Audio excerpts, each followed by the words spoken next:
Another thing that people like to do is they say, you know what, I want to test the market.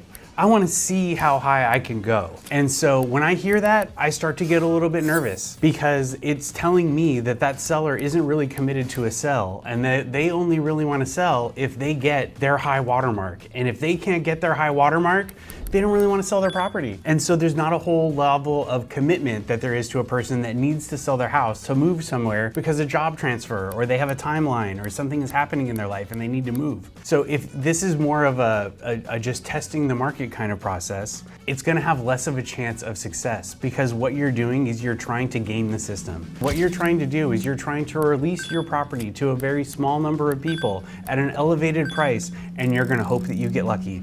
And you know what? Sometimes you are. Sometimes you are gonna get lucky and somebody is gonna raise their hand and say, you know what, I'll buy it for that extra high price. And that does happen. It happens all the time. But it's not the majority of times when that is happening. Most of the time, it's going through that pre-marketing phase at that higher elevated price and you're not finding a buyer to buy it at that higher price because you're looking at a very small pool of buyers.